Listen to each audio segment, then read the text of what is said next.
Previously on TV Tuners. Santa has a gun? I have received concerning material regarding you, Swanson, and a member of the same sex. I can't believe the sleigh crashed! We need to get there quick! Wow, guys. Check out these noodles. Oh no, the menorah fell over! And now, TV Tuners continues.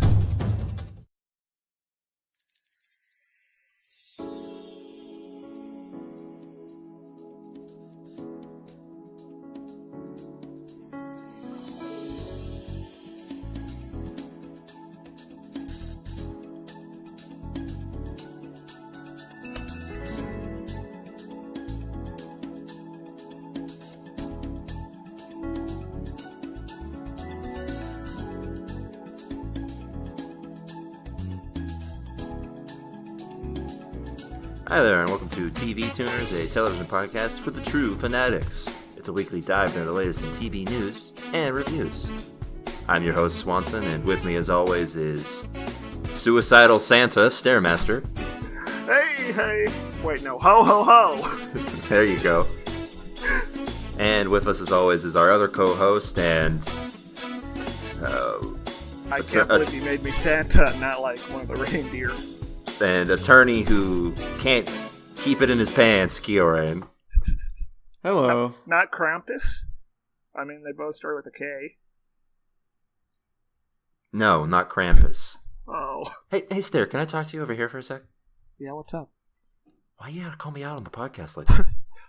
I just think he could. I think he might be just could tighten it up a little bit. Hey, look, bud. Okay. You guys all right over there? Yeah, we're fine. Know your fucking role. Know your fucking role. Okay. Okay. I'm the host. All right. You're the co-host. All right. Yeah. All right. Yeah, all right. Please step back. All right. Good. Let's have a What's good. What's going on podcast over there?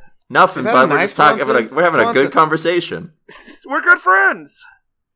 Yeah, that's right. Okay. That's what you tell him, little bitch.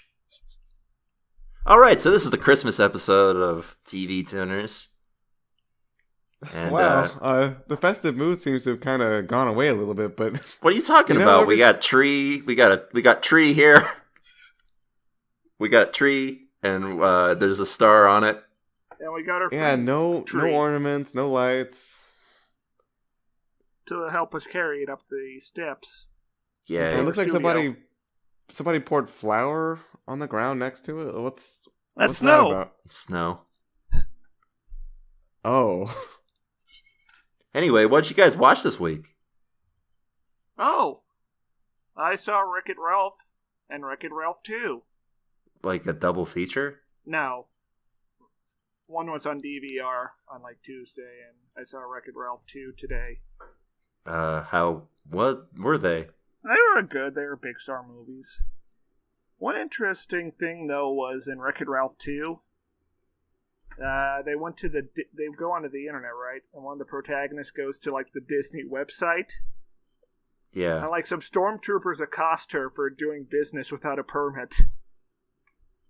That's some interesting implications there for Disney. Well, I mean, stormtroopers are Nazis. I know. And they work for the Disney Corporation, apparently. I don't see any political undertones there at all, to be honest with you guys. You guys, also, that's a bit of a reach. Also, you know what pissed me off? They put Dr. Robotnik in the film, but didn't give him any dialogue. Instead, they gave it to that little shit Sonic. Oh my god! I mean, they gave Zangief a lot of dialogue. That was worth it.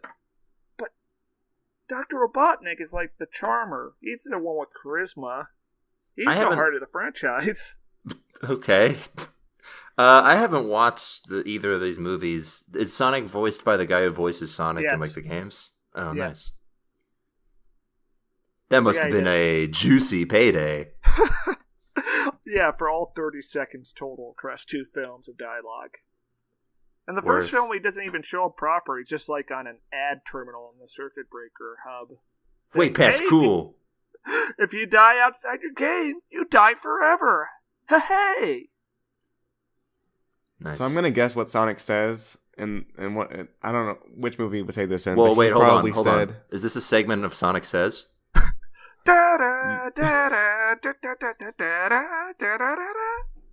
Yeah, where I guess Sonic's movie dialogue. Yeah. So I'm guessing Sonic probably said something like, "Shut your big fat mouth, Ralph, before I kill you." Yeah. No, Yeah. Shadow said that. Oh, wow. Shadow got dialogue? Yeah, get out of here, you oaf. And then he put a gun in Ralph's mouth. Whoa. On new metal played. I gotta see this movie. Oh man, they could have had Shadow in there. They spend like a fair chunk of the film in a not GTA, but it's also like post-apocalyptic. It's basically like the opening level of the Shadow the Hedgehog game. Everything's exploding and whatnot. Keo, did you watch Yeah. anything this week? No, I'm not done yet. Oh. Also, I watched. Wow. I watched Goodfellas. Is this the first time you've watched Goodfellas? Yes. Would you say that you've always wanted to watch Goodfellas? No. Ever since you were a kid? Yes. Yes. That film taught me a lot about Italians. Like? They really don't like having their balls busted.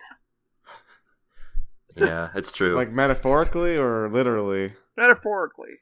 But probably Okay. literally, too. No, I think like Joe Pesci's probably was hiring some dominatrixes on the side there. I don't like getting my balls busted unless it's actually my balls getting busted. By a broad.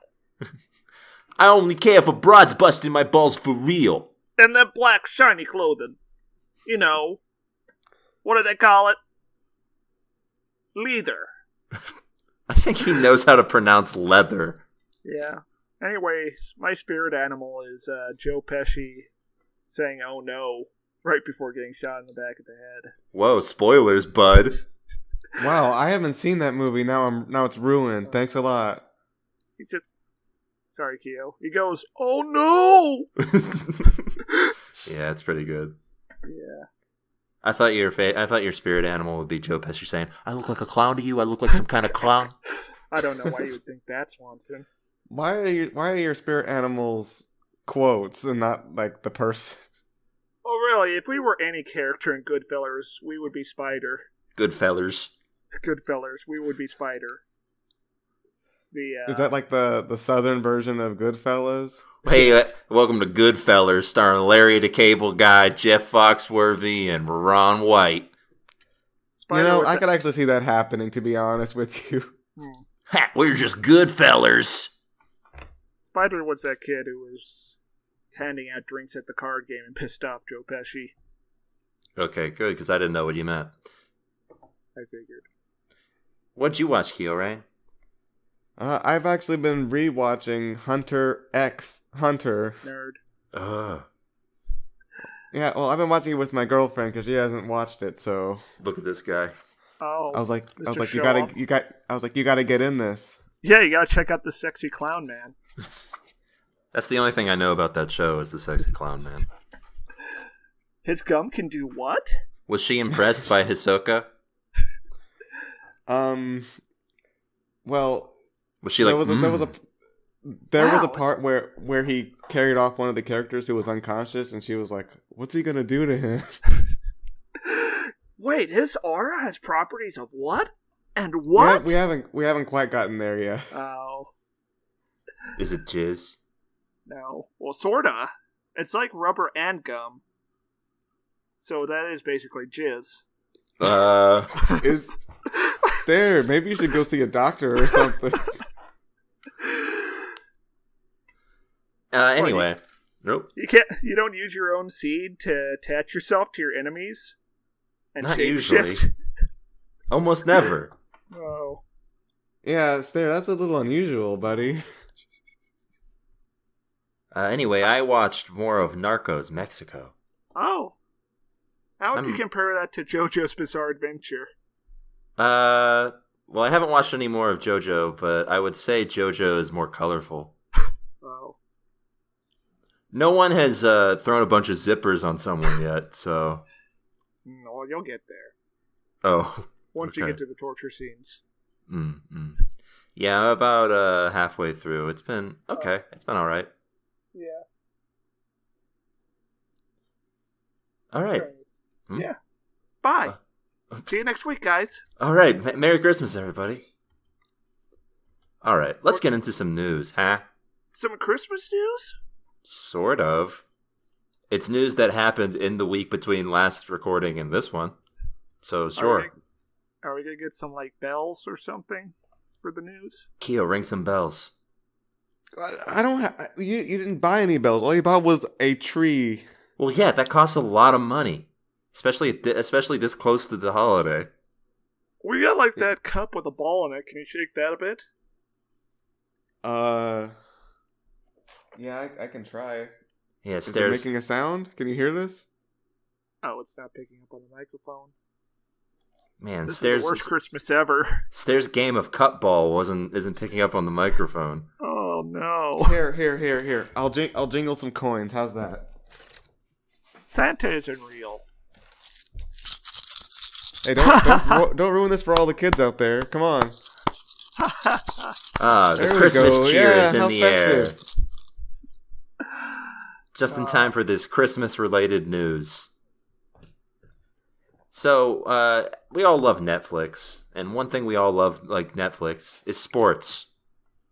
What? Right? We all love sports. We're big sports boys who love footballs, and the basketballs, and the hockey. Foosballs. We're ball boys, as they say. That's what they call them. They say, hey, we're the ball boys, and we like the ball. Yeah. Anyway, much like those sports, Netflix is thinking of adding a instant replay feature to its programming. So does it play it back in slow-mo and from multiple angles? Yeah, and Jim Madden. Yeah, John Madden comes out and says "Oh, what you got here is Ross was going to kiss Rachel, but she moved away at the last second." And now everybody thinks Ross is gay. It's funny because he's not, you see? You see, the joke here is Monica used to be fat. And he circles the zones where her fat used to be. He draws a silhouette around her. Yeah, like her fat aura. That would actually be really entertaining, and I want Netflix to fund that idea. That's not happening. That's not the idea. This idea is more of you remember those times when you're watching a Netflix show and you looked away and something interesting happened, and then you have to try and scroll back to the interesting thing that you missed? Well, now you can just instantly replay the scene that you missed because you were busy doing something else because the shows are boring sometimes. Is Netflix gonna have robots learn which parts people skip back to? Oh no! Just like Click, starring Adam Sandler. I think so. I think Netflix algorithms everything, so I have to assume that they're also going to track what scenes people are rewinding back to and being we need more scenes like this decapitation scene. People who watch Netflix with their parents are never going to see a sex scene ever again. Yeah, I don't know how many people are watching sex scenes with their parents on Netflix. Just imagine watching a sex scene with your parents and then skipping back to rewatch it. Imagine if you're watching a sex scene with your parents and your dad's let's see that again. Oh no. Or mom. They could either of them could be into it. It's terrible. I know that feeling.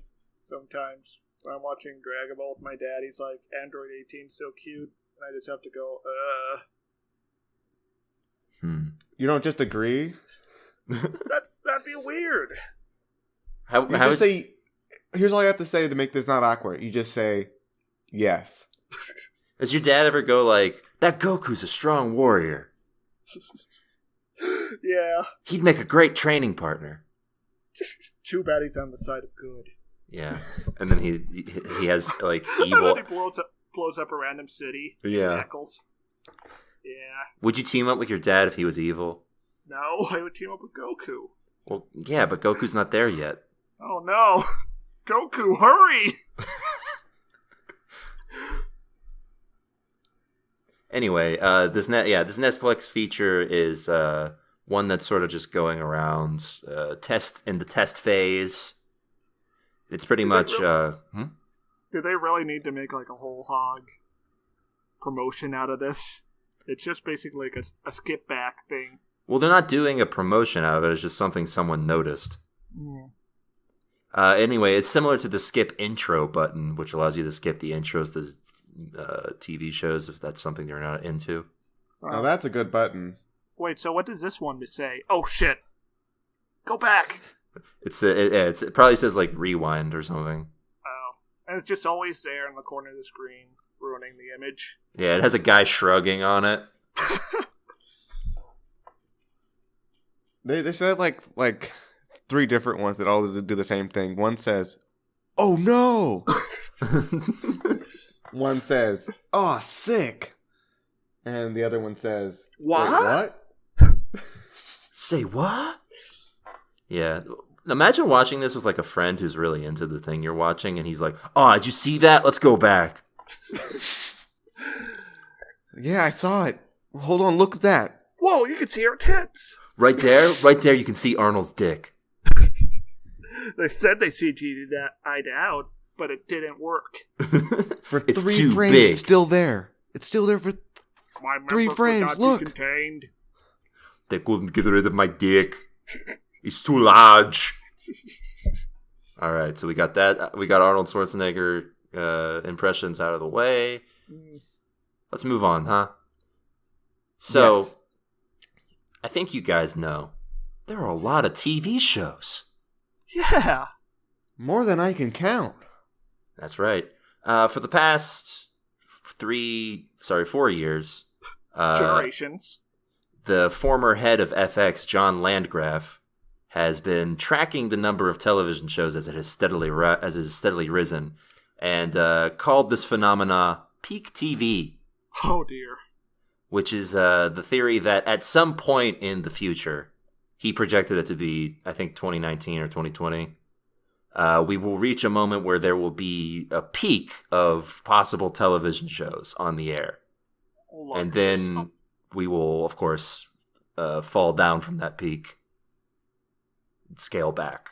There's only so many TV shows underneath the earth, and we're extracting them more and more each year. Yes, it was. Yeah, it was kind of like the television version of An Inconvenient Truth. So what you're saying is we're going to have a massive economic downturn. That's the Yes. theory, although there are other people who say that might not actually be the case, given that, TV It's is like- more and more online. It's like the apocalypse hypothesis. That statistically we're more likely to be living near the end of humanity than in the middle or the beginning. Yeah, sure, if you want to get depressing about it. Yeah. So Christmas. are ideas a finite resource, or can we build new ones? Ideas? I think that Yeah. just like people, there's only a finite amount of people, and they only have so much time for television. Yeah, that's, I think, the general gist of the idea. Anyway, this year, FX, sans John Landgraf, who no longer works there, is compiled the scripted TV programs that happened this year, and we came very close to a soul-draining 500 amounts of television series that were released throughout the wide spectrum of TV shows. Wow, that's a lot of episodes that we didn't do. You're right, bud. Naturally, We should do an episode of TV Tuners every hour from now on.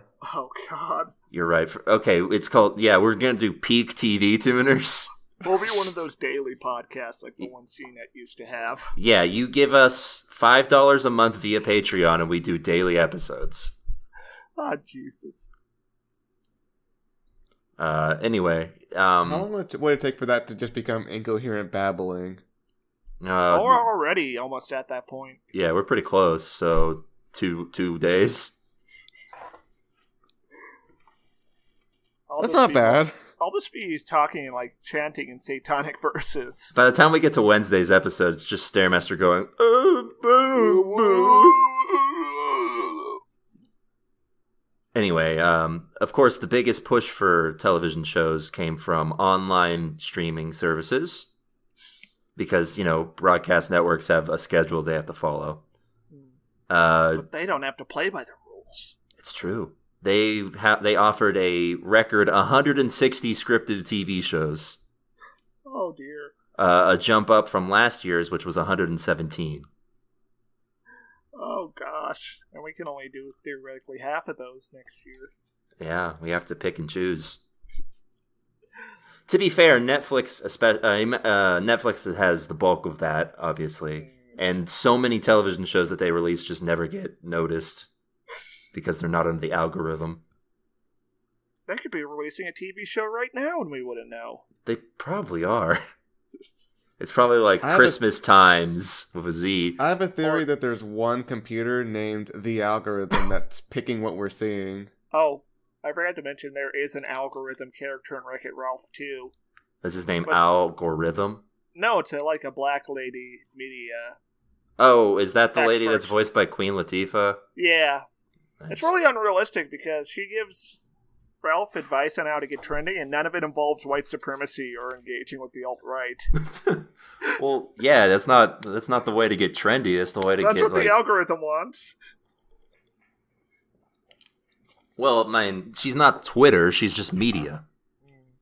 Oh, she's like the head of BuzzTube. Oh no, that sounds like the worst place to be. Oh yeah, BuzzTube. It is. Yeah, like Ralph wanders into the comments section and literally gets his spirit broken.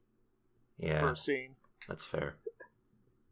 Anyway, I can only imagine that this number will increase next year, given that we got like the Disney streaming service coming out and a whole bunch of other stuff, and Netflix is probably going to make like 500 new shows. So that 500 number will be overturned come 2019. No more TV shows. Soon we will hit kilo shows. Yes. And yeah, that's about it. So now it's time for the year. So now it's time for a new segment. Hit the theme, Stare.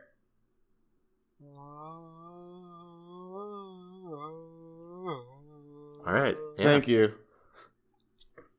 What's the segment you got here, Kiorein? What? This segment is called Gift Machines. So the name of the game here is you guys are going to tell me a recipient of a present. I'm going to respond with a gift for that person, and then the two of you will determine whether or not you think that gift is a good gift for that person. And then I'll determine if you're right or wrong. Okay, so we tell you someone, and you tell us the gift they get. Yes. Are there any rules for who we can say? No, there are no rules. Jesus. Okay, so hear me out here.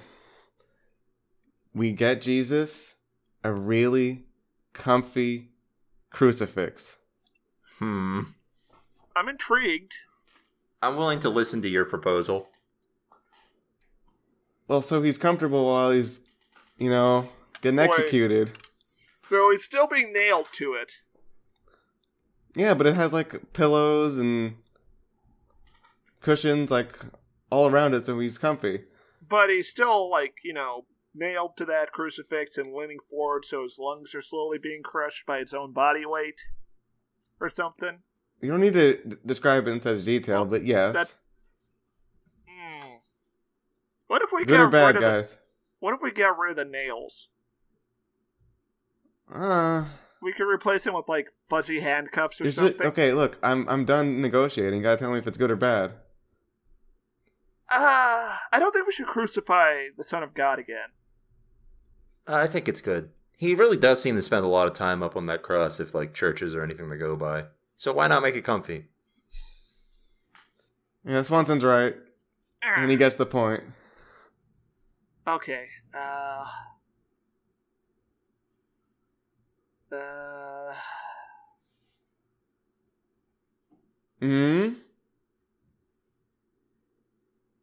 Donald? Pleasance. No. What's going on? What are you doing?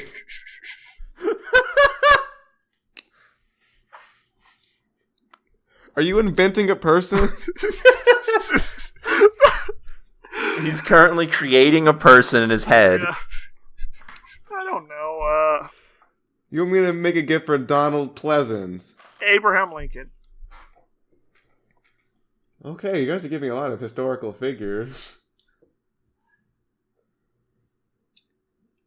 Alright, let's give Abraham Lincoln an iPod Touch. Well, that might break his brain, considering his historical context. I want you to expand on this. What do you mean expand on it? It's a really simple gift. There's not really much to explain. Where's he gonna get music for it? Yeah, what songs are on it? All the latest hits. So we're putting like Earl Sweatshirt on this this iPod Touch for Abraham Lincoln. Yeah, we're gonna put "This Is America" on it. We'll put "Freaking You" on it. Yeah, the latest, the latest and greatest. You won't know. I'm thinking I'm gonna really emphasize Linkin Park on the playlist. Oh yeah. We'll put a bunch of J-Rock, like Headchala. Yeah, so bad. Good or bad? I think it's great. Did you say bad, Swanson? It's a bad gift. Maybe he'll save history. Maybe he'll butterfly effect away his assassination. That would change so much. Do you really want to? Yes. Well, we would all not exist, I'm pretty sure. Yeah, that's even better. Okay. Swanson, why do you think it's a bad gift? 'Cause it's gonna confuse him so much, and also, unlike what Stair is saying, I'm pretty sure it would make his assassination more likely. He has those stupid earbuds in, can't hear anything. Wait, so he's listening to his iPod app to play? Yeah, of course. I'm sorry, Jackie. This shit's boring. Yeah, okay, well, Jackie, right? I hope so. So I'm gonna have to actually side with Swanson on this, but not for his reason. The iPod Touch is really outdated. Why would you give someone that at this point in time? It's not outdated in 1860. No, you're just wrong, Stairmaster. Swanson gets the point.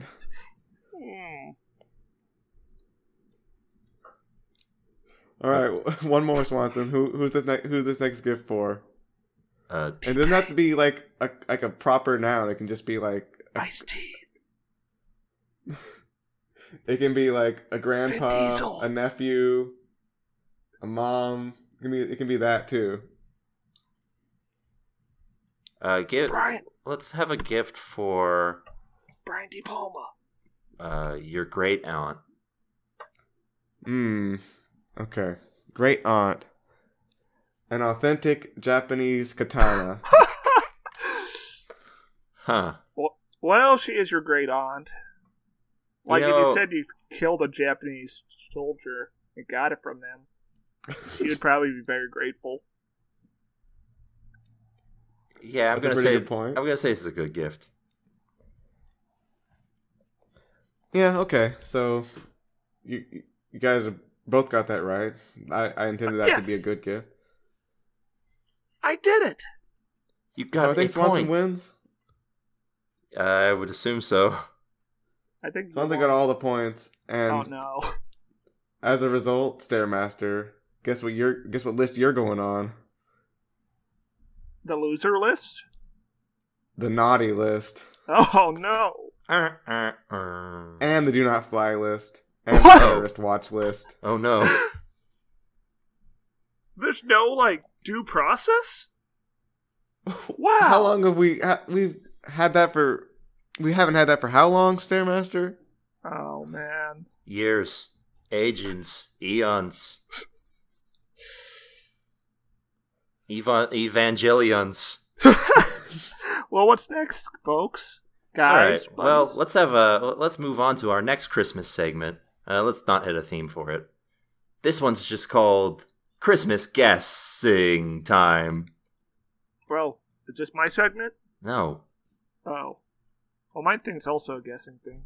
Oh yeah, I guess all of these are Kio's wasn't a guessing game. All right. So my segment this time, our holy trinity of segments. Yes. You see, because Kiorein is the Father, I'm the Son, and Stair is the Holy Spirit. Yes. I am going to say episodes of television shows that you have to guess whether or not they are Christmas episodes or not. All right. I guess you could say this is a holiday episode of Guess Who's On, or whatever that name is. It's Christmas. It's a Christmas episode. Anyway, this first one is called Out of Gas.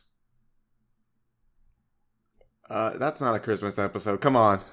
Yeah, it's a Christmas episode. They're out of gas for the oven, so they can't cook the Christmas roast. Oh man, that's gas. My roast that's not how is that ruined. works at all. But Well, who knows how old the show is, Kiorein? or maybe they're out of gas on their Christmas trip or something. I don't think you run out of gas for your oven. Like you say, the gas is out or something. Like the utility company cut you off. No, you just keep your bills. You have to pour gas into your oven to get it to work. Who's right, Swanson? Come on. Motherfucker.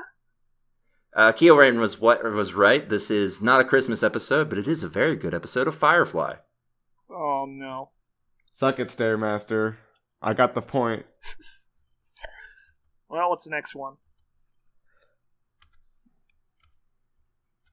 All right. So, this next one is called Afternoon Delight. Oh, that's not a Christmas one at all. Nobody cares about afternoons on Christmas Day. Well, usually Christmas is about the nighttime, so you can see all the shiny lights and stuff. But, I'm going to go ahead and say that this is a Christmas episode. Like, afternoon's only like 2 hours in the wintertime. It depends on when you wake up, but yeah, I guess. You Kiorein can is right. enjoy a Christmas day. Kiorein is right yet again. This is the Christmas episode of Arrested Development. Oh no. In which Michael is mistaken for making a pass at his very young niece. He wasn't, but anyway. But he's still gonna die for it. Yeah, he's still gonna be murdered by the townspeople. All right, let's move on. This next one is called The Constant. Ooh. That sounds distinctly not Christmas-like. Unless it's like the constant is, Christmas is like this every year. I'm going to go with yes, this is a Christmas episode. I'm going to say it's not a Christmas episode. It's like a spy thing. Oof. And the Constant's like a code name. This is a hard one from you guys. What do you mean? This is rough. Kiorein's right again. The Constant is a Christmas episode of Lost in which it flashes backwards to Desmond during his time in Christmas Eve. It's also the best episode of the show. Fuck all these shows. They're bad. I'm so powerful at guessing Christmas episodes. This next one is called Dead Dogs and Gym Teachers.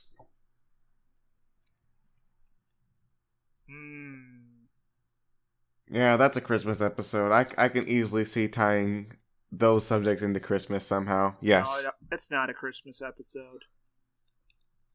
Stairmaster's on the board. Yes! This was not a Christmas episode. It was, however, an episode of Freaks and Geeks. Uh-oh. I lost my perfect record. That's right. Stairmaster might be making a comeback. How many do we have left? 2. Oh. Maybe I'll have another one thrown in here. We'll see. Anyway. This next one is called Pretty Pretty Dresses. No. No, that's not a Christmas episode. Oh, a double one. You're both wrong, losers. Oh, no. It's a Christmas episode of King of the Hill.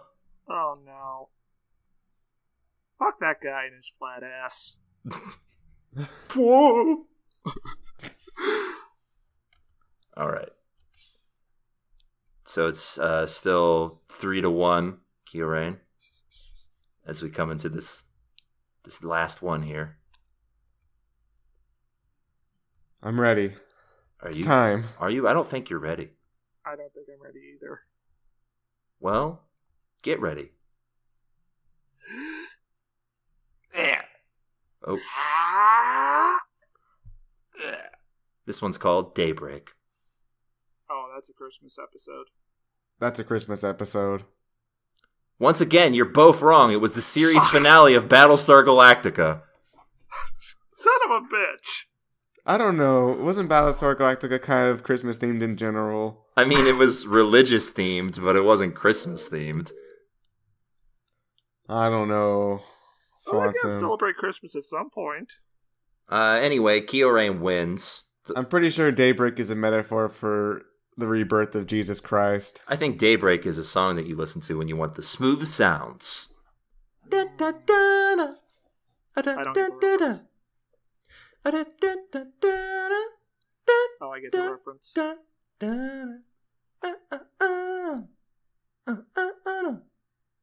And folks, if you like that, if you like this, Sorry guys, I went to a zone there. you're gonna love my next segment. The theme zone. Whoa. Guess what theme it is. Here's the rules. Contestants will alternate between giving me a theme, and I will reenact that theme with my mouth. And then the other contestant has to guess. Alright, Keo, give me your first theme. Here you go. What's this? Alright. Do do do do do do do do do do do do do. This is the MASH theme song. That's right. Good job, Swanson. All right. Is that too easy? Well, I mean, I don't know. I am a television expert, so it's hard to say. Alright, now Swanson will give me his theme. Mine also might be too easy, but we'll see. It better not be Seinfeld. God damn it! Well, let me change it. I want to hear him do the impression, though. All right, this is a bonus round. This is a bonus round.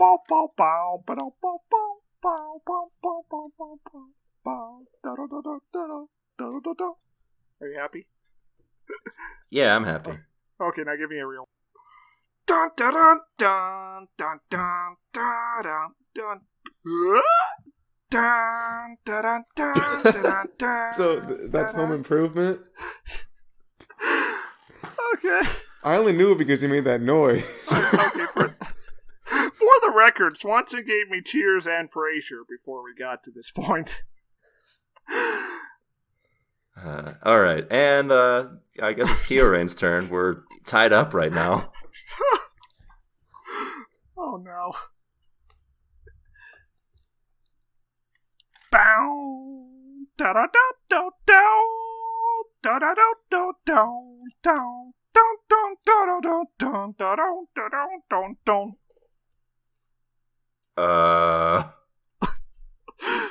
Keo, did I do bad on that one? Kinda. Yeah, I have no idea.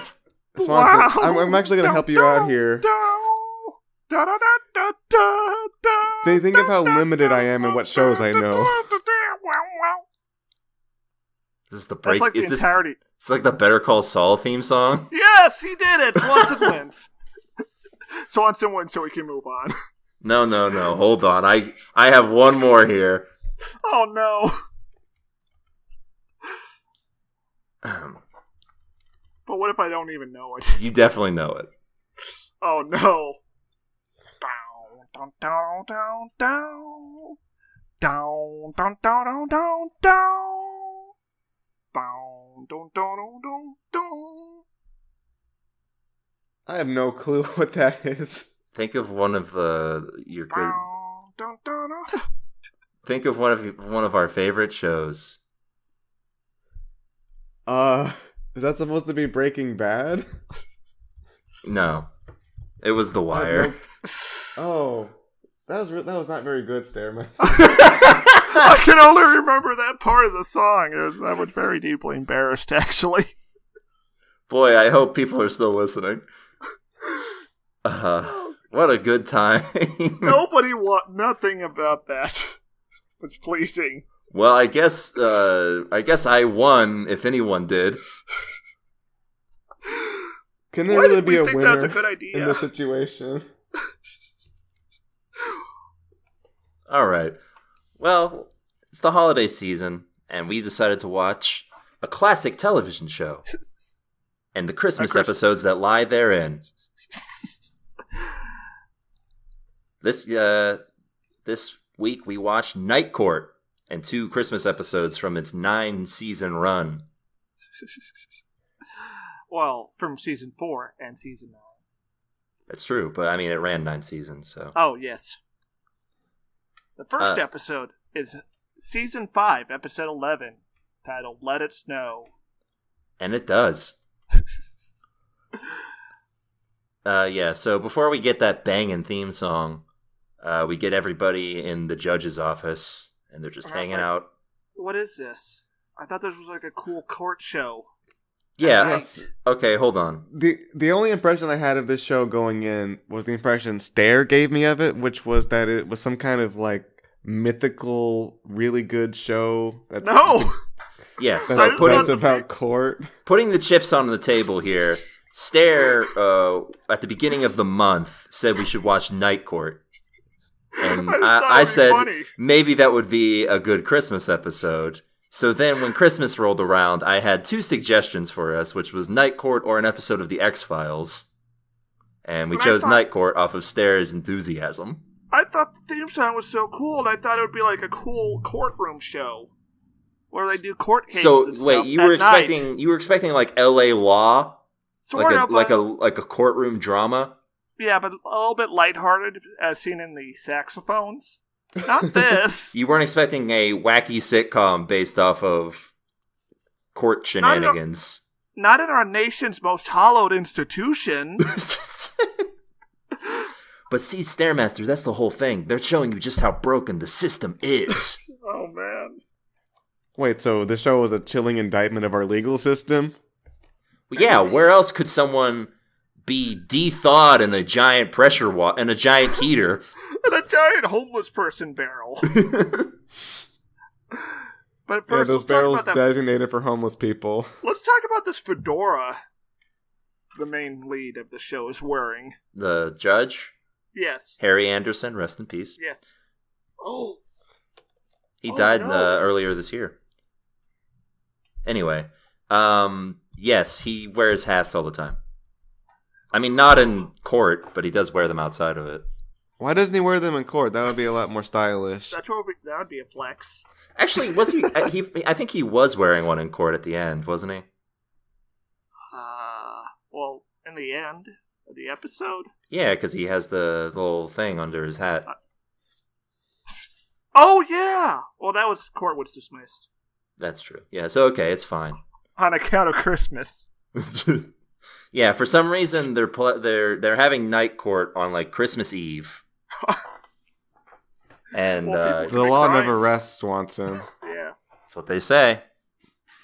And the one of the prosecutors, the lady prosecutor, comes. No, she's a public defender. Oh, sorry, one of the lady public defender, who is the female lead. She shows up and gives presents, and they're bad presents, guys. One of them's a cozy for a gavel. Yes, it's to keep the gavel warm.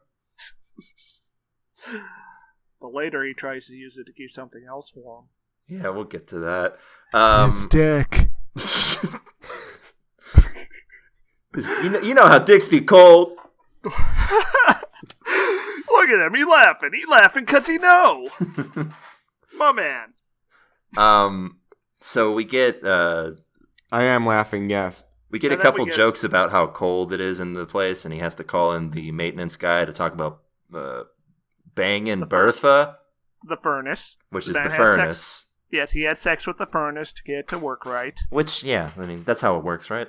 That's how you do it. But later he will fail to please the furnace. And which infuriates it even more. It will enact its terrible toll on this courthouse. But yeah, the jokes come fast. Why does this court have so much sexual energy? That's the Well, it's question. night court. Yeah, so everything is... You can't fuck during the day in the courthouse. But at night you can fuck anytime you want. Would we say this show has big dick energy? No. No, there's not. No. Okay. I think big medium dick energy energy. is sort of like it's like a good thing, and that prosecutor character is a big negative. John Larroquette? Yes, he's a big void of negative space. Yeah. He's darkest. He's all of the worst things. The worst humanity has to offer. The jokes come super fast on this show. We're getting like laugh tracks every 5 or 7 seconds. Yeah, the people can't stop laughing. Anyway, we also get introduced to the bailiff, who seems like he's slightly on the spectrum. Yeah, he's the guy who voiced Two-Face in the Batman animated series. Wow! He's done a lot of voice acting. But His name was apparently Aristotle Nostradamus. I think that's a gag, like a gag they do on the show where everyone calls him Bull, but his real name is like Aristotle. Anyway, he's called Bull presumably because he's like 6'8". Yes. And anyway, that's pretty tall, but I've seen taller.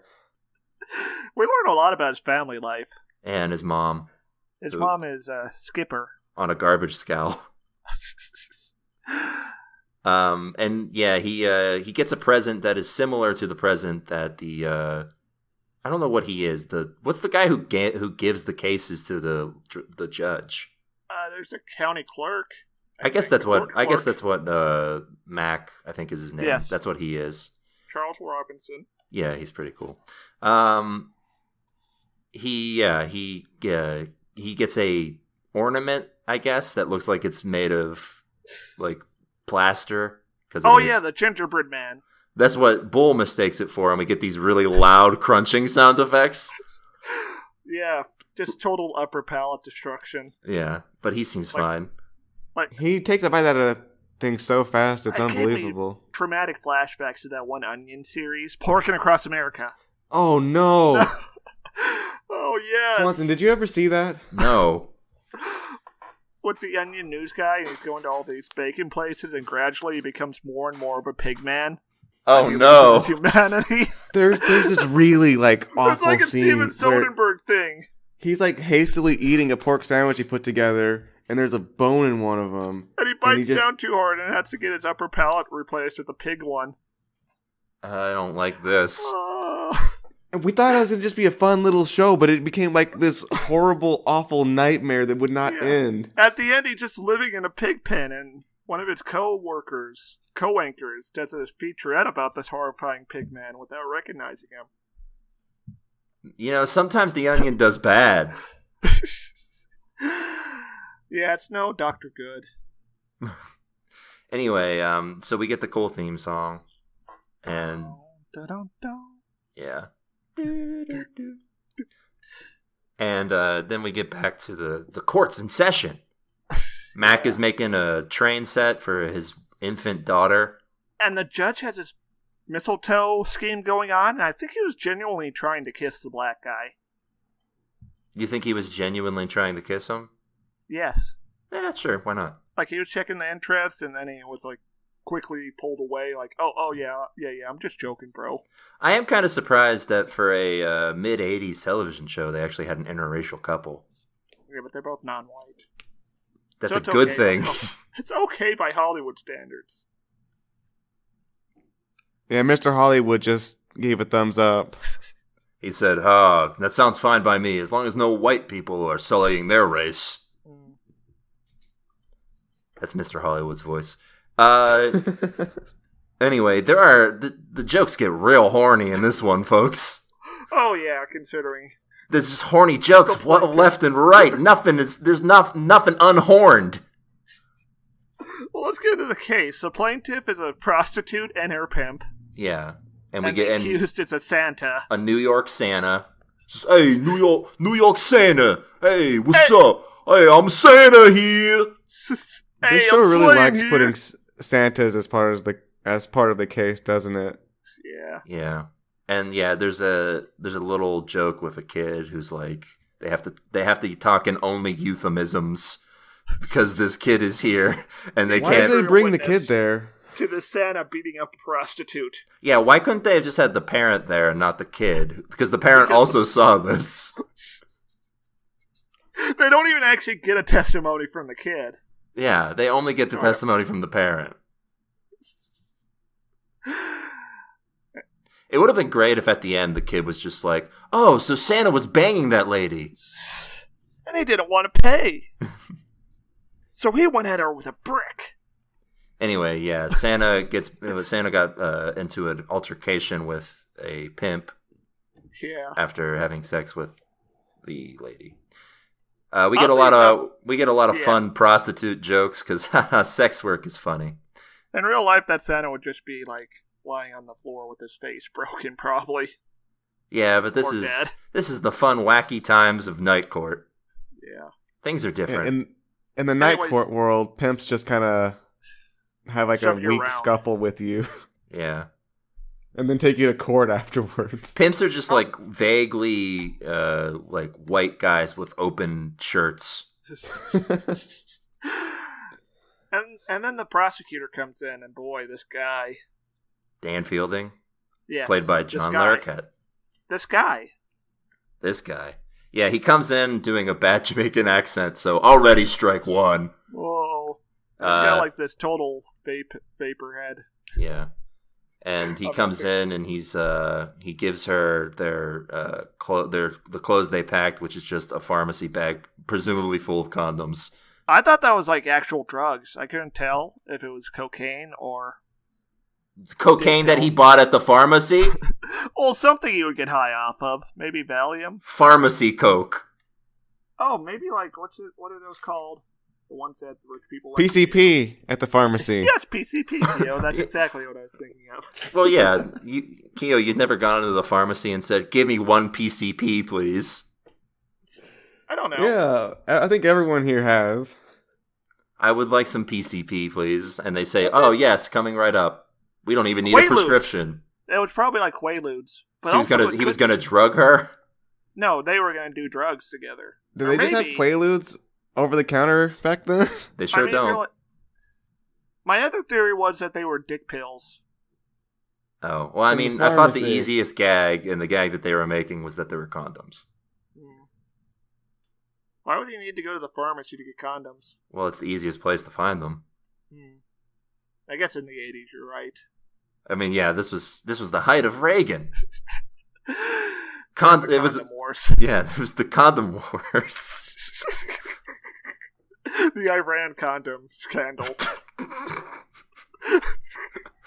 Oh, God. I can't tell if that was the dumbest joke or the best one. Why can't it be both? Alatoya bust a nut. Oh, all right. Sorry. So, yeah, John Larroquette scums it up. He makes a lot of dirty jokes. Man, there's just so many horny jokes in this one. At this point, the bailiff just runs off, and I'm pretty sure that's supposed to shut down the courtroom if you don't get a bailiff. Yeah, well, he runs off because his mom is like trapped or something, right? There's a storm brewing, and his mom is like stuck. All I know is she's got a peg leg and a parrot on her shoulder. That is information that we are given. I thought it was an owl. It is an owl, I think. Yeah, and then at 10 minutes in, we're revealed that this is a trapped in the freezer episode.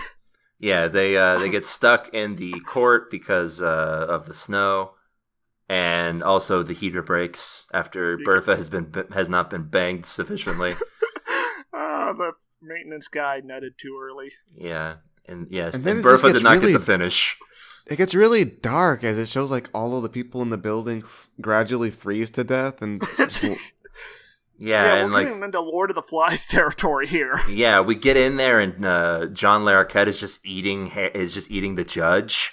Oh no! And he said, "I had to for warmth."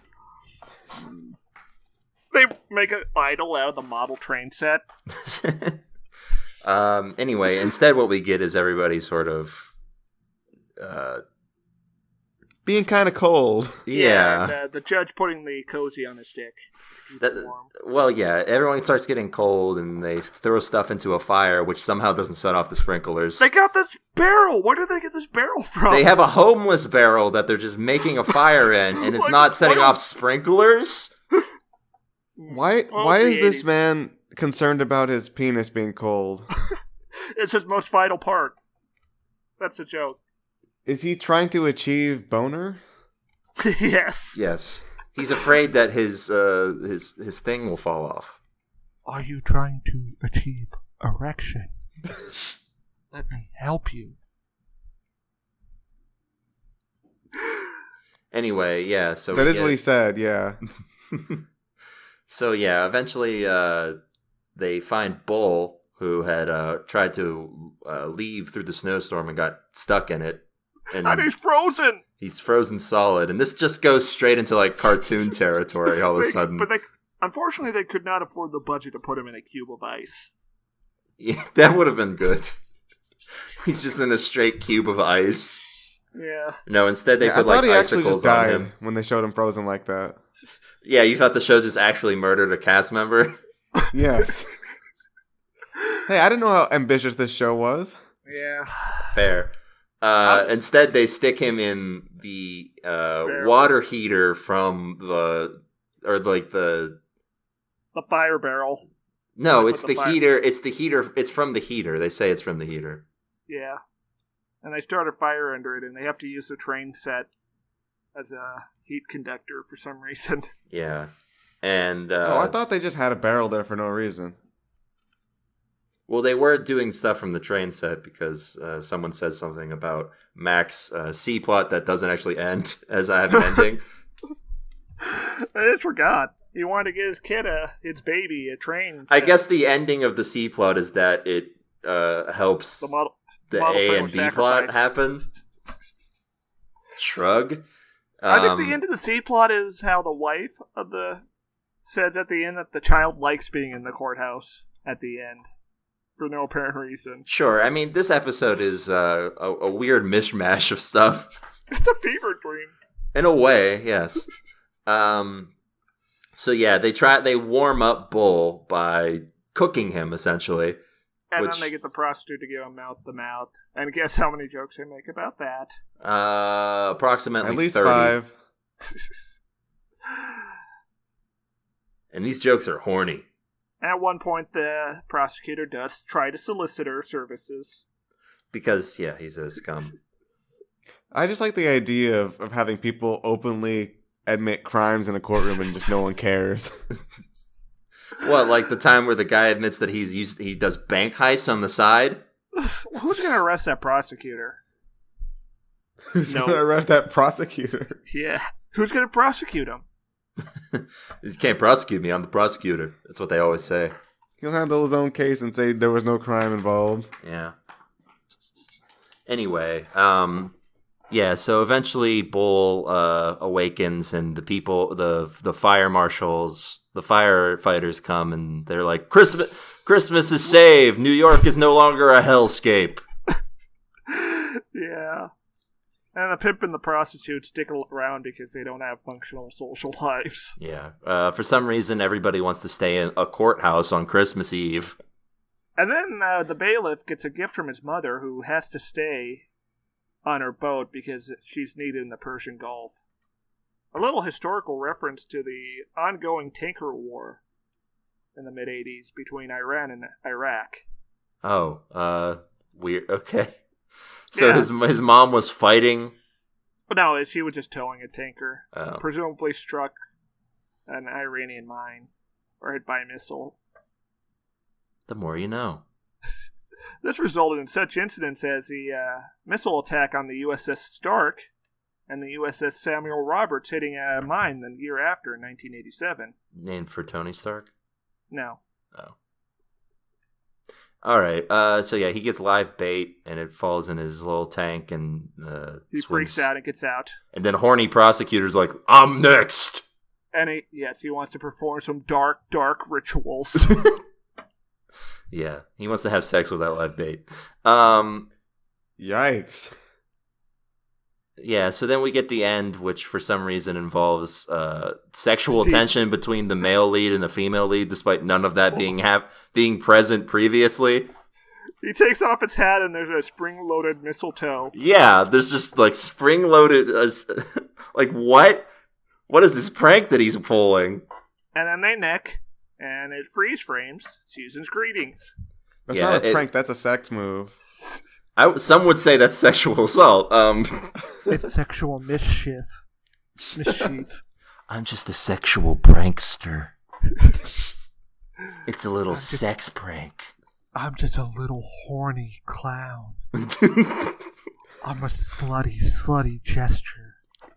I'm just a horny, sad little clown boy. I'm just a big, wet town oaf.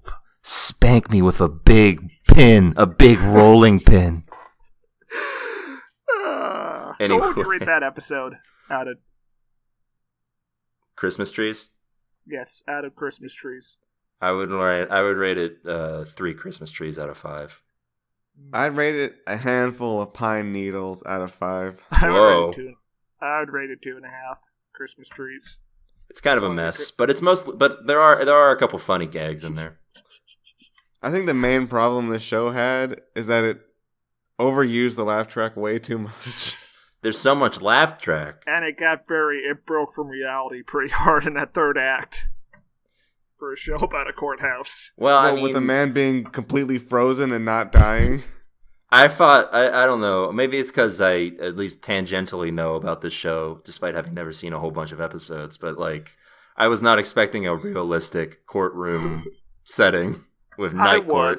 I was expecting that bailiff to like chase someone and have to throw a baton at their legs to stop them from escaping. No, night court is like the 80s version of 30 Rock. Well, we know now. And do they have a show about a bailiff who has to do like crazy stuff in the courtroom? Because I want to see that show. Crazy bailiff. Anyways, we watched another episode since it was only 22 minutes long. Yeah, we got another episode closer to the end of the show's run. At this point, you can tell everyone is weathered and older. Yes. Give us the episode number. No. Come on. Why? It's 9/11. Yes! Season 9, episode 11. The final season. Yeah, and the final Christmas. Yeah, it's called Santa on the Lamb. Which we don't actually get, technically. No. I could have easily guessed that as a Christmas episode. We get every character. Sitting in the cafeteria. Just like having a good old gag of fun. They're all telling jokes. The prosecutor is trying to sexually assault the lady, the public defender, and it turns out that the bailiff's mom is now commanding an oil tanker. Yeah, how things have changed, and also the female prosecutor is public defendant. The public defendant has a kid, which has also changed. I assume. I don't know. She didn't seem very interested in giving a gift to a kid last time. I don't know. And also, I'm pretty sure they say the kid is like only 1 or 2. So math would dictate that it happened at some point in between these 2 episodes. Anyways, they got like a Christmas party going. Yeah, they have, and they're doing like a secret Santa type of deal, but they all have John Larroquette's name in it. Literally the worst human being. It's only gonna get worse this episode. I have no idea who that is, really. He's the swarmy defender guy. Give him another role. Swanson. He's the guy who Santa almost kills. No. He's on. He played John Larroquette in Arrested Development. That's it. Yeah, he played himself. He played a guy in Law and Order. Special victim. Come on. All these are terrible. This is like his famous role, Kiorein. He had a talk show. Oh, man. Oh, no, wait. He had a sitcom of his own. Yeah. The John Larroquette show? Yes. I mean, unless you count Meatballs Part 2. Ooh. He was in I Star know Trek. that. He was in Star Trek 3, The Search for Spock. He was Wait, the bad Spock guy was in Richie missing? Rich. How does Spock go missing? He's usually so thoughtful and logical. He's not gonna run off somewhere. He was in the Twilight Zone movie as a man named KKK. As Helicopter. This is quite a filmography for this individual. He was in JFK. He was narrator in Texas Chainsaw Massacre. Oh man. What do you even say about what's going on in that movie? These chainsaws, they commit a massacre. And, well, this is Texas. That was it. That's all he said. Leather faces, disgusting exterior represents the horrors within the human soul. Don't you love that John Larroquette voice? Anyways, we get introduced to like the C plot of the shy lady who doesn't want to go home to Milwaukee. Yeah, and the judge is like really rude about it. He's like, "What a boring woman! I hate her." And yeah, he pushes her off on some other public defender. Yeah, but she still hangs around him for most of the time. Okay, so they got one last case to handle, and oh boy, this is some topical stuff. Yeah, topical for the 80s, I guess. Topical for today. Is it? Yes. Automation is a serious problem today, Swanson. It doesn't seem like it's that big of a deal. Everyone's losing their jobs from algorithms and an uncaring system, man. What are you talking about? There's a giant computer literally watching us right now and telling us what to say. That's always there. It's always been there. It never hasn't not been there. Yeah, but one of these days it's going to do something. Like? Replace us. Nah, they'll always have a need for podcasting. They hooked up speakers to it last week.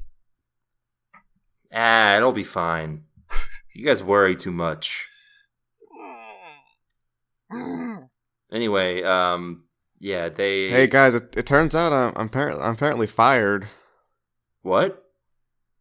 Yeah, I have to leave forever now. But wait, how are you going to have three hosts if you're not? I don't know. There's some kind of replacement coming in. I don't know who. Oh, That's whoa. strange. That must have been the Kyo clone I ordered.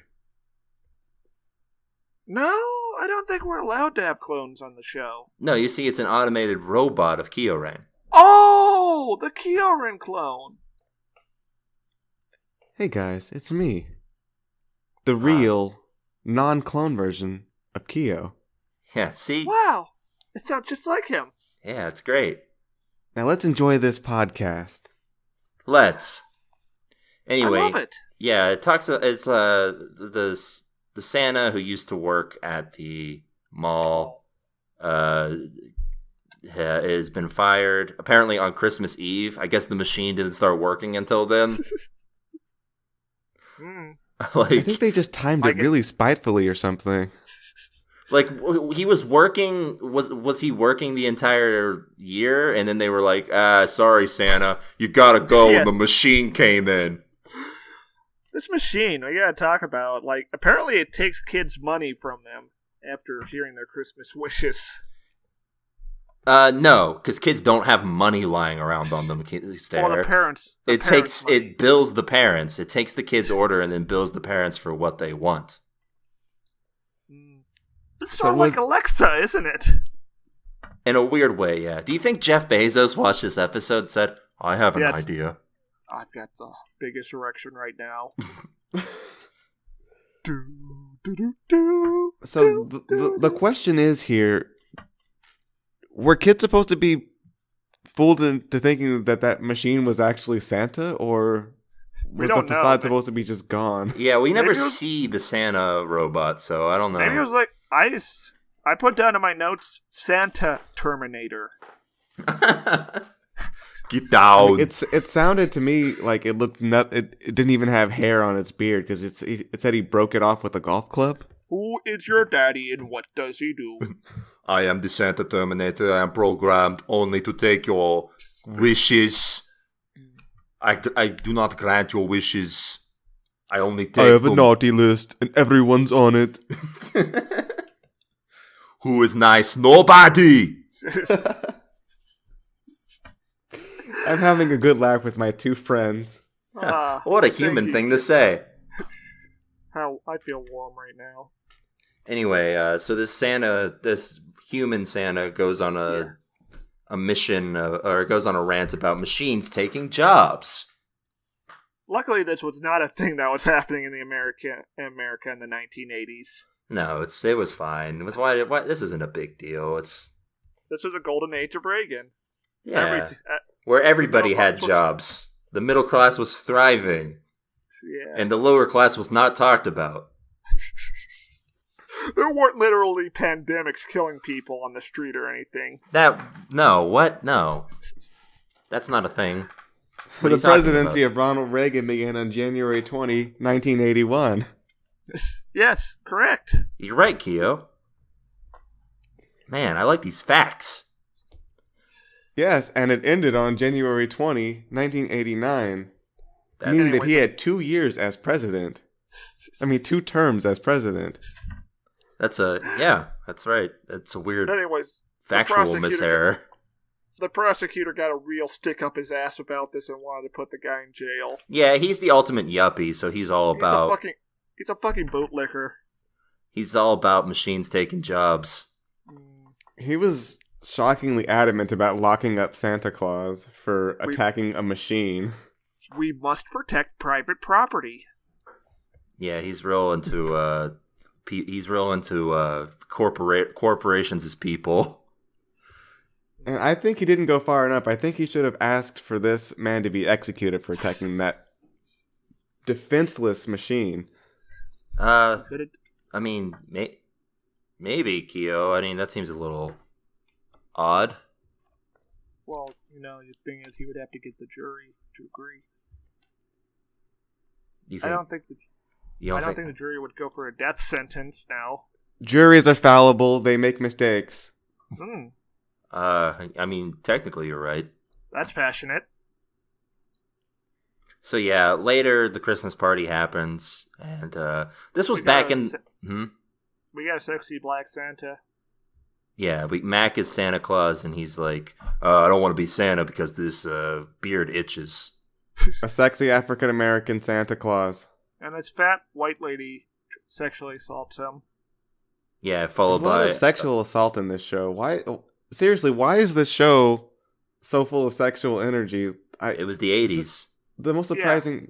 Oh, everything was in the 80s? Well, no, but... Yeah, this show is real sex. This show is real horny, guys. I wasn't expecting this show to be so horny. It's probably the last show I would have expected to be this horny. Yeah. Like I said, it's nighttime. This came on in between the Cosby Show and Cheers. Oh no wonder it was so horny. It had to bridge the gap between the wholesome, the quote unquote wholesomeness of the Cosby Show and the straight balls to walls action horn dog of the Cheers. I don't think Cheers was that horny, was it? You don't remember the episode where Ted Danson shows his full erect penis? No, I don't. How big was it? Surprisingly huge. That was a hashtag show me that dick dong moment. Wow. This Kiorein clone is programmed to use the hashtags that it thinks will be most beneficial for the podcast. Hashtag replace Swanson. Hashtag replace Stairmaster. No, not me. What? I was just using the most relevant hashtags. This is the only thing I have in my life. Sure. Don't worry, you're not slated for a replacement for another 2 years. Oh, thank God. Okay. Anyways, there's another teenager. It's like this Chris Farrell looking dude. Chris Farley? Chris Farley! Yes, I was wondering that all day. Yeah, and he's... Why didn't you use Google.com to research this query? What was the name of that guy who hung out with Adam Sandler in the early 90s? David Spade. Oh, no. Rob Schneider. Oh, no. Chris Rock? Computerized algorithms can provide answers to questions that you never expected. Chris Rock's kind of a bad boy now. He's getting Me Too'd, isn't he? I don't. Sure. Let's just assume so. Okay. Anyway, this was back in the day when a attractive woman would walk on to screen and the studio audience would just whoop and holler. Whoa! They would just go, hoo, hoo, hoo, hoo, like a bunch of cavemen. So that happens when Dan's date of the week shows Mistress. up. Sure. She shows up and she's like, "Hi, I'm sexy," and he's like, "I know." When did that stop being okay to do for women on television? When did Married with Children end? 1998? No, later. 2004. Wow, they really took a long time to get over that. Later, probably. 2008. Really? I want to say like 2005 is probably the latest. Is probably like the earliest it stopped. Oh my god. I feel like I guarantee you if I haven't watched an episode, but I haven't. I guarantee you if two and a half men had at least one episode where a hot lady walked in and everyone was like, "Woo! Wow! Wow! Yes. Human advancement moves at such a snail's pace." Yeah, that's one way of putting it, Kiorein. Anyway, this Santa kicks ass. Oh yeah, he breaks out of the cell, and grabs the bailiff's gun, Yeah. and holds the prosecutor up hostage. This is the kind of action we wanted from Night Court all along. Yeah, and he's just got this manifesto. Imagine if this were a drama series, though, where like the Santa would be holding him hostage, and then we would get like the music would kick back in for a little bit, like, and then it cut the commercial. Yeah, the judge had to talk the police out of gunning him down. Yeah. Oh, I wish that the Santa had killed him. Anyway, this Santa kicks ass. He's got a gun. He's like, I ain't afraid to use it. This world is a cesspool now. We get a good gag where Bull comes in and he's looking for tickets for his like C plot. Where his wife, because apparently he's married at this point, or booked like 23 different trips they have to take in a day's worth of time. So he's looking that should be its own episode. Yeah, that seems more interesting. So he's looking for the train schedule, and the entire time John Larroquette's like, "What about under Santa's gun? He has a gun. His gun. I'm being held hostage. And, I'm under duress." And like Bold looks under his gun, is like, "Oh yeah, there it is." And he stops. Please call the police. He stops and he's like, "Wait a minute. Merry Christmas, everybody!" And then he leaves. It's a good gag. Yeah, that was good. Anyway, the Santa continues to rant and rave, and yeah, preach it, brother. This is tea. And then Dan is John Larroquette gives a bad speech about how times are changing. You gotta get with the times, old man. They're not good or bad. They're just different. Fuck you. Yes, they're bad. And the guy understandably gets depressed about it and decides he's gonna jump off the roof. Yeah. And for some reason, Dan is shocked about this. Yeah, man with no life. He's shocked that he took the man who was resorted to after losing his job as the mall Santa Claus, punching the robot Santa Claus, would be distraught to turn to suicide. So he attempts to bring him back to the holiday cheer by introducing him to the denizens of the Night Court. This is like a really stupid version of It's a Wonderful Life.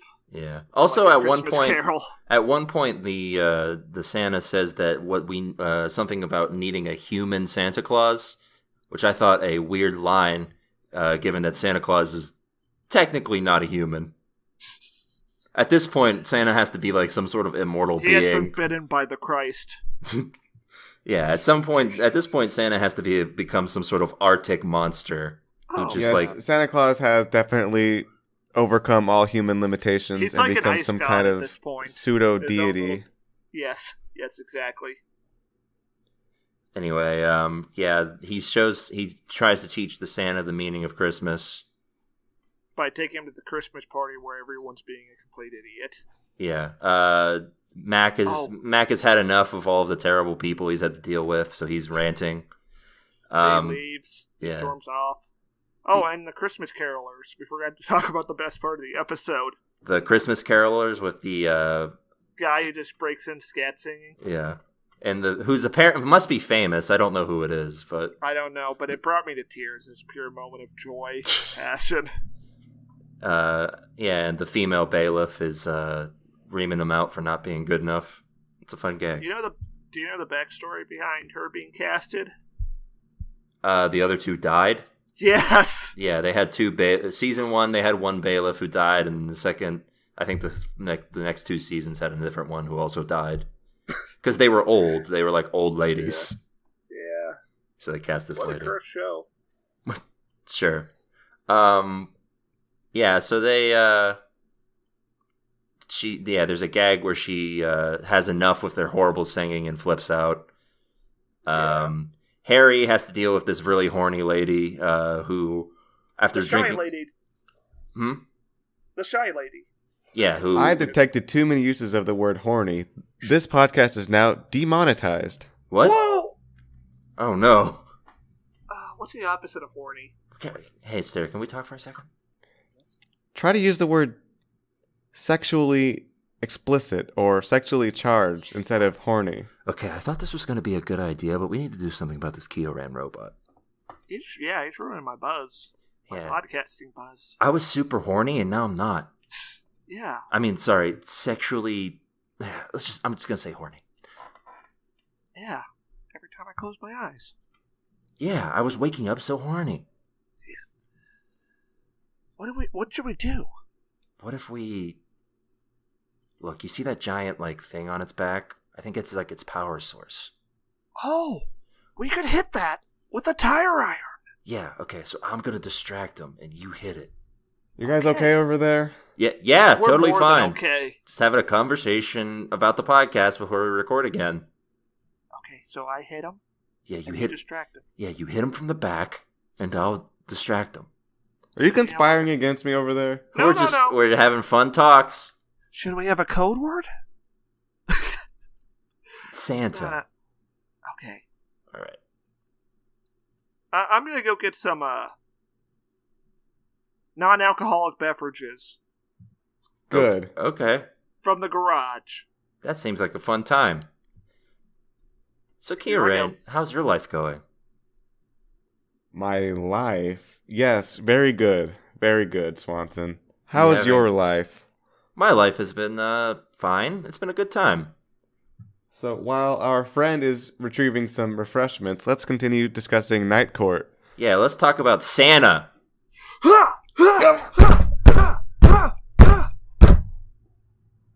Is he down? He didn't appear to be moving. All right, what happened to Kio? He left. Remember? Call Kio.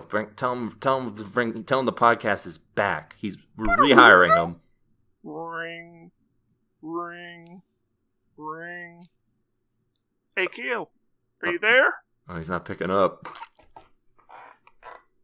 Oh no, it's just answering. It went straight to voicemail. Yep. I guess we gotta do this episode without him. Oh well. Anyway, yeah, the shy lady got drunk and now wants to go to fuck town. Yeah, she wants to horn in on this guy real good. And maybe you should try calling Kio one more time. Ring.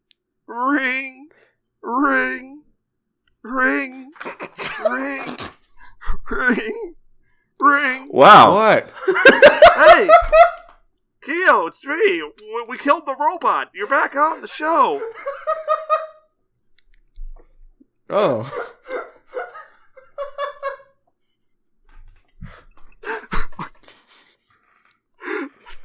Okay, I'll be right back down. I'm just upstairs in the attic. Oh. All right. Oh man, I'm glad we got that on recording. So yeah, Harry has to deal with this horny lady who drank like one eggnog and has loosened up. She wore glasses, so she was a virgin for 40 years or something like that. Yeah, and now that she's 4 millennia. And now that she's taken off her glasses, she's suddenly hot. She's like ready for sex right there on the spot. Oh, hey, Kio's back. Yeah, she wants to fuck in this horny courthouse. Yeah, and she's like trying to take off Harry's clothes, and he's like, ugh.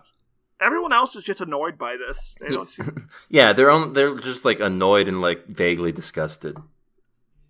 There's a good gag where she's like rubbing him and like talking dirty to him, and he's like, "Oh, she's just from Montana, Milwaukee." And yeah, that's how they act down there, actually. Yeah. Yeah. Yeah, you ever been to Milwaukee? Don't think so. Actually, I have. Is that how they act? They talk like people in Chicago. Oh, hey, how are you? Let me fill you up here. How's your dick doing today? Yeah, exactly. You got an... Oh, yeah. I guess Kio's right, after all. Oh, I'm getting real horny today, yeah. Oh, gosh, gotta get some fuck on. I've been perfectly calibrated for humor. What? What? Huh? Okay. That was weird. So yeah, he fails in his mission to give him the meaning of Christmas, and I guess he resigns himself to Santa's fate. I don't know. Oh no. He's just like, well, I guess you're gonna go kill yourself now, and for some reason, Which Santa. is honestly the right choice. Okay. Wow, that's a shocking pro-suicide stance from Stairmaster. He's not gonna retire. Yeah, I like this pro-suicide stance by Stairmaster here. He can either throw himself off the roof or die on the streets. That's how America works, you guys. So yeah, the Santa for some reason has been brightened by Dan trying to be like less of an asshole. Do you think he's gonna get a fucking pension for being a mole Santa? I don't think so. So the true meaning of Christmas is revealed, which is that he should have shot that prosecutor and then himself and then everyone else in that courthouse. Just how do you do it in that order?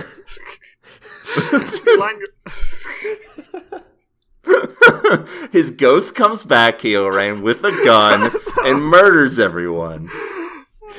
It's foolproof. That way, when your ghost comes back, there's no killing the ghost.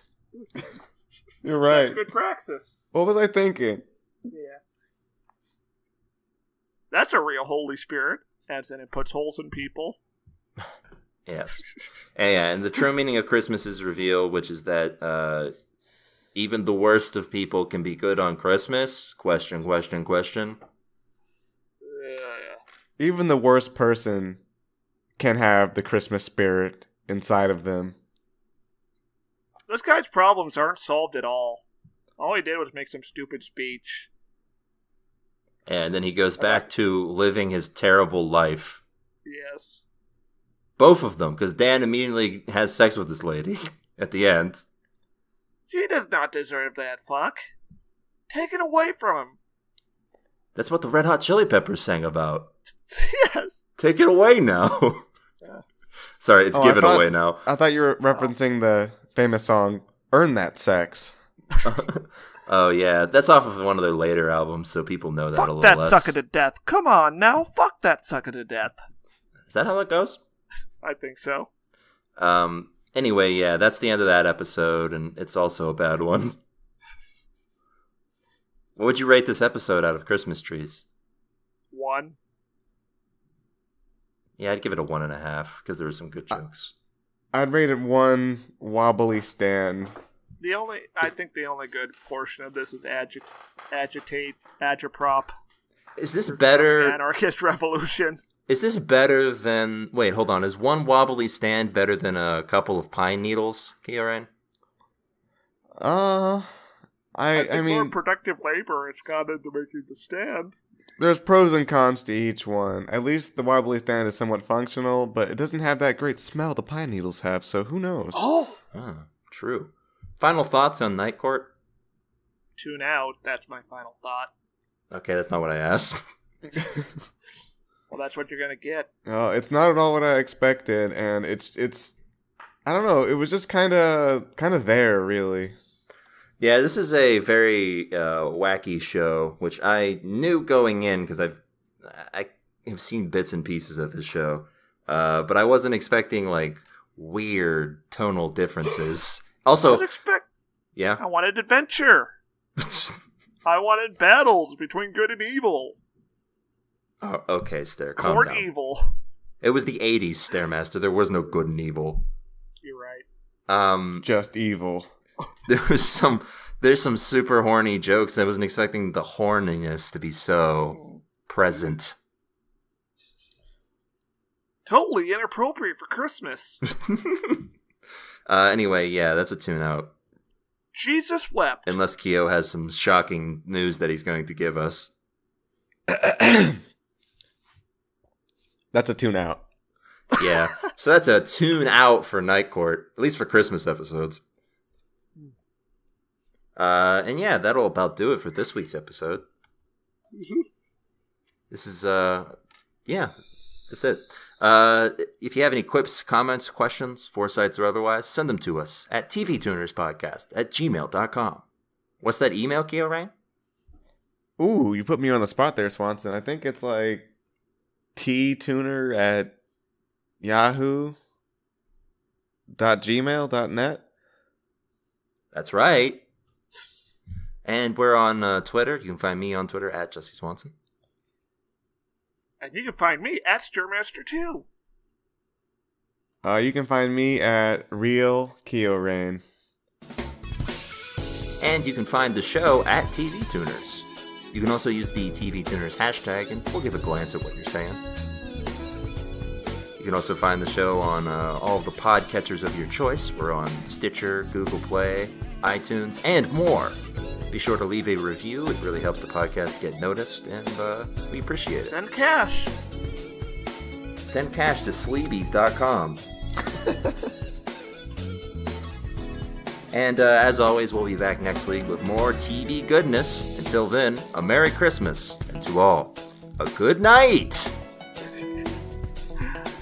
Bye. It's over. How about you suck on this mistletoe?